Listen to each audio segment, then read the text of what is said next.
бо ворид намудани парчамаи давлатии ҷумҳурии Тоҷикистон ва садо додани суруди миллӣ дар толори кӯхи фарҳанги рӯдаки шаҳри Хуҷанд чорабинии тантанавӣ бахшида ба рӯзи кормандони милитсия оғоз гардид. Раиси вилояти Суғд Раҷаббой Аҳмадзода кулли кормандони милитсия ва собиқадорони соҳаро ба иди касбияшон табрику таҳният гуфта, аз ҷумла афзуд ки мақомоти корҳои дохилӣ дар Тоҷикистон бо иқдом ва талоши асосгузори сулҳу ваҳдати миллӣ пешвои миллат муҳтарам Эмомалӣ Раҳмон дар шароити ниҳоят вазнину душвор фаъолияти худро оғоз намуд.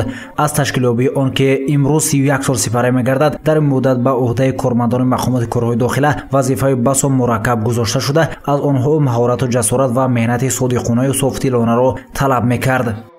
бо камолмандӣ изҳор медорам ки баргузор гардидани таҷриби касбӣ дар ин шароити осоиштаву суботи комил натиҷаи матонату ҳушёрӣ, ҳисси баланди масъулиятшиносӣ ва садоқату ватандӯстии кормандони милитсия, дигар мақомоти ҳифзи ҳуқуқ ва сохторҳои низомии вилояти Суғд мебошад. вақте ки ба таърихи фаъолияти мақомоти корҳои дохила назар мекунем, мебинем ки он пур аз саҳифаҳои корнамоиву фидокорӣ ва ҷасорату ҷоннисориҳои фарзандони содиқ ба миллату ватани хеш мебошад.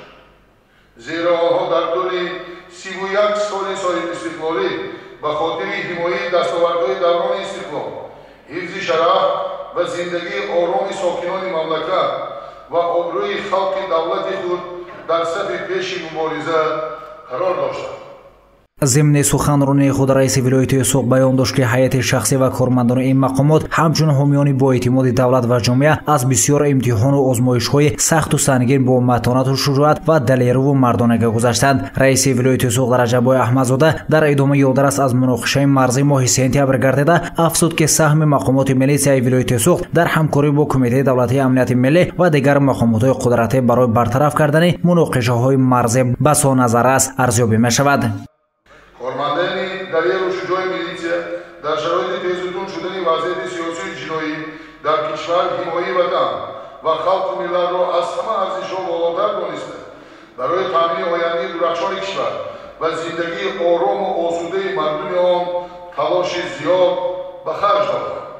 مس با فداکاری و جان‌نثاری‌های فرزندان بلند و ناموسی وطن ده‌ها گروه‌های متشکل جنایی و دسته‌های مسلح غیرقانونی اینچنین صدها نفر جنایتکاران خوفناک بازداشت و به جوابگری کشیده شدند.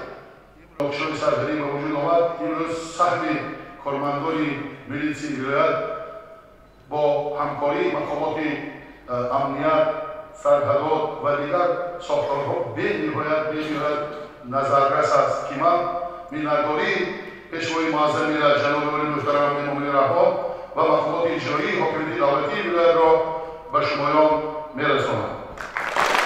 در ادامه سردار ریاست وزارت کارهای داخلی جمهوری تاجیکستان در ولایت سوغد عبدالله نوجوانов برآمد نموده بیان داشت که امروز محض با دستگیری و غمخوری‌های پیوسته سرفرمانده عالی قواهای مسلح کشور پرزیدنت جمهوری تاجیکستان محترم امامعلی رحمان طی سالهای صاحب استقلال مقامات کارهای داخلی به یک نهاد با اعتماد پرقوت کفیل امنیت داخلی کشور مبادل گردید و تاکید نمود که کارمندان و خدمتچیان مقامات کارهای داخلی امروز نیز در صف پیش مبارزه با جنایتکاری تحکیم ثبات و ترتیبات جمعیتی وظیفه‌های مرکب و مشکل خود را در نزد دولت و جامعه سربلندانه اجرا می‌کنند. ملیسیا عامی نظام و ترتیبات جمعیتی پاسدار ثبات و آرامی و کفیل آسودگی و خاطرجمعی مردم است. در حقیقت شما کارمندان ملیسیا حامیان وطن هستید و در سیمایتان نفران وطن دوست و خودشناس تجسم یافته است. جامعه انسانی از ابتدا تا امروز و نظام و ترتیب احتیاج داشت و این مسئله آسایش و آرامش که از مسئولیت بلند کارمندان مقامات کارهای داخلی به حساب می‌رود همیشه وظیفه مقدس و پرافتخار ارزیابی گردیده در آینده نیز چنین باقی خواهد ماند. نسل امروز مقامات کارهای داخلی در مبارزه با دسته‌های متشکل جنایتکار، گروه‌های تروریستی، اکستریمیستی و نشه‌جلال مبارزه بی‌امان برده در تامین ولایت قانون و دستاوردهای تاجیکستان صاحب استقلال سهم ارزنده می‌گذارند. باوری دارم هیئت شخصی مقامات کارهای داخلی مسئولیت وظیفه داشته را با سربلندی اجرا نموده وظیفه و عهدهداری‌های خدمتی را صادقانه و صادقانه به جای بیاورد. بار دیگر شما را به جشن بزرگ ملی و فخردهی کسبی صمیمانه شادباش گفته برایتان صحتمندی و سربلندی بخت و سعادت نکو تمام خوشهای زندگی و کامیابی خدمتی را تمنا و به تاجیکستان عزیزمان صلح آرامی ابدی و آبادی و پیشروی‌های بینظیر آرزومندم. امروز کارمندان میلیسیا پیش از همه باید انتظام آهنین، سویه بلند کسبی و سیاسی، معرفت بلند شهروندی و احساس بلند وطندوستی داشته باشند و معیارهای قانون و ترتیبات را خوب دانند و رعایت نمایند.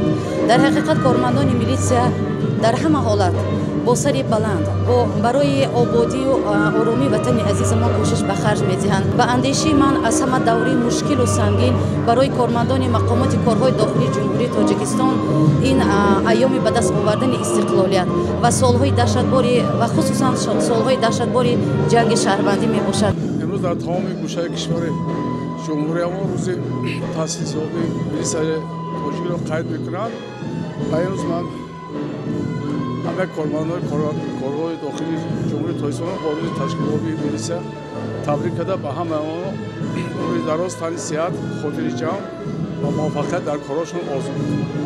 дар чорабини намояндагони вазорату идораҳо кормандону субиқадарони сохторҳои раёсати вазораткории дохилӣ идораву муассисаҳои мақомоти иҷрои ҳукумати давлатии вилояти суғд ва дигар неҳодҳои марбута иштирок намуданд. Сипас ба як қатор кормандони фаъол рутбаҳои навбатӣ ва ифтихорномаву сипосномаҳо аз ҷониби мақомоти иҷрои ҳукумати давлатии вилояти суғд тақдим карда шуд. барномаи рангини фарҳангӣ таби ҳозиринро болида намуд.